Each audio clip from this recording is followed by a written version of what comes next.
There's a photograph that most people have never seen. It was taken sometime in the mid-1990s, before the world knew her name the way it does now, before the talk show stage, and the dancing, and the merchandise, and the magazine covers. In the photograph, a young woman stands alone outside a small apartment building in New Orleans, her eyes pointed somewhere just past the camera, like she is looking at something that no longer exists. She is not smiling. She looks like someone who has already survived something enormous, something the rest of the world has not caught up with yet. And what is haunting about that photograph is not the sadness in it. It is the silence. The kind of silence that settles into a person after they have screamed for so long that the sound simply runs out. What does it cost a person to make the entire world laugh when inside they are barely holding themselves together? What happens when the very thing that saves your life, your humor, your wit, your relentless need to make people feel joy, becomes the mask that hides everything real? And what does a woman do when she reaches the top of every mountain she was ever told she could not climb, only to find herself standing there alone, in the wind, wondering how she got so far from home? This is the story of EllenDeGeneres. Not the story you think you know. Not the dancing. Not the daytime television empire. Not the celebrity friendships and the Porsche collections and the coastal mansions. This is the story beneath all of that. The one that started in a small house in Metairie, Louisiana, with a little girl who learned very early that laughter was the only language that made the pain go quiet, even just for a moment. She was born on January 26, 1958, in Metairie, Louisiana, a suburb just outside New Orleans that smells like jasmine and fried food and summer heat, so thick it feels like something you could hold in your hands. Her father, DeGeneres, worked as an insurance salesman. Her mother, Betty, was a speech therapist. From the outside, it was a perfectly ordinary American household. 2 cars, a modest yard, Sunday dinners. But ordinary households have their own invisible earthquakes, and the DeGeneres family was no different. Ellen's parents divorced when she was 13 years old. 13 is already a brutal age. You are not a child anymore, but you are not anything else yet either, and the world has a way of throwing the largest rocks at you precisely when you have the thinnest skin. The divorce shattered something in the structure of her daily life that she had not even realized she depended on. Her mother, Betty, eventually remarried a man named Roy Grusendorf, and Ellen moved with her mother to Atlanta, Texas, a small East Texas town that felt like the surface of a different planet compared to the humid, music-soaked streets of New Orleans she had grown up in. She missed New Orleans the way you miss a language you grew up speaking, not consciously, not with a specific word for it, but in a low, persistent ache that lives just behind the sternum. The food was different in Texas. The light was different. The people were different. And she was different in the way that transplanted children always become different. A little guarded, a little watchful, a little too quick to fill silence with a joke before anyone else could fill it with something worse. And there was something else happening in that house in Texas that Ellen did not speak about publicly for many, many years. Her stepfather had begun to behave inappropriately toward her. She was a teenager. She was supposed to be safe. She was in her own home, and instead she was learning one of the cruelest lessons that life sometimes teaches young women, that the place that is supposed to protect you is not always the place that will. She has spoken about this in interviews with a quietness that is somehow more devastating than tears, a flatness in her voice that tells you the wound is old but has never fully closed. She told him to stop. She eventually told her mother. And her mother, caught between the man she had chosen and the daughter she had raised, chose in a way that left Ellen more alone than she had perhaps ever felt. That is the wound. Right there. That is the thing that does not show up in the clip packages and the highlight reels. A teenager in a small Texas town, reaching out for the person who was supposed to be her anchor and finding empty air. She left. As soon as she could, she left. She moved back to New Orleans after high school, trying to find her way back to the city that had felt like herself. She worked a string of jobs that read like a list compiled by someone with no particular plan. She shucked oysters, she painted houses, she bartended, she sold vacuum cleaners door to door. She waitressed. She clerked at a law firm. She was 20 years old, 21, 22, trying to find the shape of her life with her hands in the dark. And then, in 1982, something happened that would rearrange everything. Something that would become the defining wound beneath the wound. The loss that would hollow her out so completely that she would later say it was the moment she finally understood what grief actually was. Her girlfriend, a young woman named Kat Perkoff, was killed in a car accident. Suddenly, without warning, without any of the mercy that slow losses sometimes carry. One moment she existed, and the next moment she did not. And Ellen was left standing in an apartment they had shared, surrounded by the physical evidence of a life that had simply stopped without permission. She could not afford the apartment alone. She had to move out.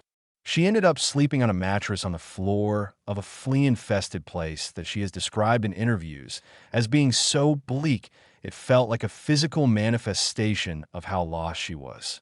And in that apartment, on that floor, surrounded by bugs and grief, and the particular silence of a person who has no idea what comes next, something shifted in her. Not toward hope, not yet.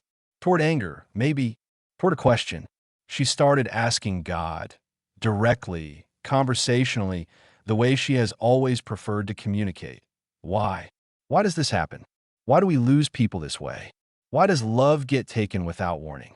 And out of that conversation, that desperate, one-sided conversation with a universe that was not answering back, she started writing.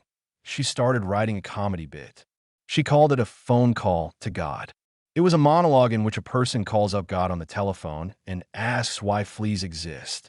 It sounds absurd when described that way. And it was absurd, intentionally, brilliantly absurd. But underneath the absurdity was a real question from a real person who was genuinely trying to make meaning out of something that had no meaning. She performed it. People laughed. And in that laughter, she found the thing she had always instinctively known but had never been able to name. That humor is not the opposite of pain. It is what you build out of pain when you have no other materials.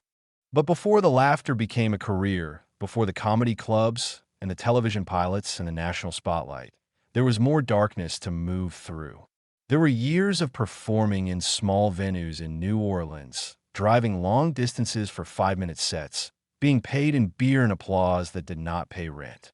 There were years of being told she was funny but not quite right, talented but not quite ready, interesting but not quite what anyone was looking for.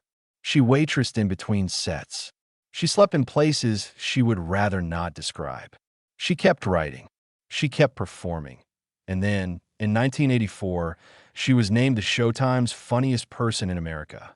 She was 26 years old, standing in a spotlight, holding a title that felt like the first real confirmation that she had not imagined the thing inside her, the thing that made people laugh, that made rooms come alive, that turned her private pain into a shared human experience. That moment, that spotlight, that announcement, that sudden rush of being seen, is the symbolic heartbeat of her story. The light finding her after so much darkness. Remember that light. It will come back. She moved to Los Angeles. She started doing television. She got small parts, guest spots, the kind of work that builds slowly, brick by brick, with no guarantee that the structure you're building will ever stand. And then, in 1994, ABC gave her a sitcom. It was called These Friends of Mine at first. And then it became Ellen, and it ran for 5 seasons and made her one of the most recognizable faces on American television. She was beloved. She was nominated for Emmy Awards. She was on magazine covers and talk show couches. People stopped her on the street in every city in the country. She was, by every measurable standard, a success. She had made it. She had climbed from the flea-infested apartment in New Orleans, from the grief of losing Kat, from the humiliation and the silence of her stepfather's house, all the way to the bright, gleaming surface of American celebrity. And she was still not telling the truth. She was still hiding the most fundamental thing about herself. She was gay. She had known it for as long as she had known anything. And in 1997, she decided that she could not carry it anymore. The weight of the secret, the exhaustion of the performance within the performance, the The loneliness of being loved by millions of people for a version of yourself that is only half real. On April 30th, 1997, Ellen DeGeneres came out on the cover of Time magazine with the headline, "Yep, I'm gay."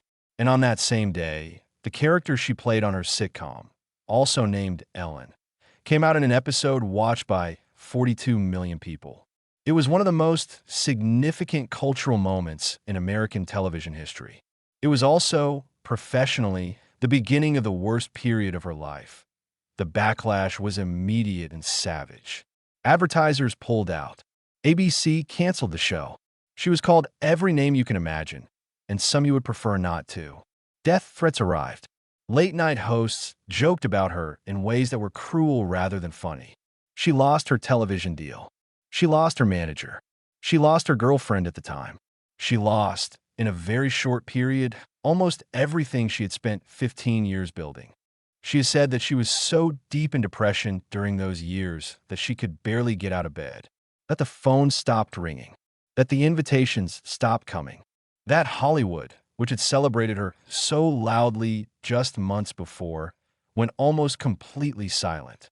She was 39 years old, she was out, and she was essentially unemployable in the industry she had given everything to. That silence, that cold, industry-wide silence, is one of the most devastating things about her story. Because she had done the brave thing. She had told the truth, and the truth had cost her nearly everything. For 3 years, she moved through something that resembled invisibility. She did some stage work. She tried to stay connected to her craft. But the big stages were closed, the television studios were not calling, and the public narrative around her had shifted from beloved comedian to cautionary tale. She was being used as an example of what happened when you were too honest, too visible, too insistent on being exactly who you were in an industry that preferred its talent compliant and uncomplicated. She sat with that. She had no other choice. And in that sitting, in that long, uncomfortable, humbling stillness, something was quietly changing. Not in the industry. Not yet. In her, she went back to the beginning. She went back to what she had always known. That humor is not the opposite of pain, but what you build from it. She started doing stand-up again in smaller venues, reconnecting with the raw electricity of a live audience, remembering why she had started in the first place. And in 2001, Showtime broadcast her stand-up special, Here Now. It was a comeback, quiet first, then louder. Critics noticed. Audiences responded. The spotlight, which had been pointed elsewhere for 3 years, began, slowly, to turn back. And then, in 2003, the Ellen DeGeneres Show premiered. A daytime talk show. A format that, at the time, many people in the industry thought was a strange choice. Too domestic, too soft, not the right platform for her edge. They were wrong. Catastrophically, gloriously wrong. The show became one of the longest-running and most-watched daytime programs in television history. It ran for 19 seasons. It won dozens of Emmy Awards.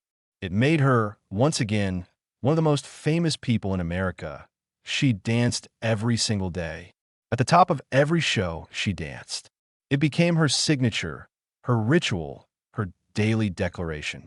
And if you understand what she had been through, the grief, the silence, the rejection, the years of invisibility, then the dancing looks different.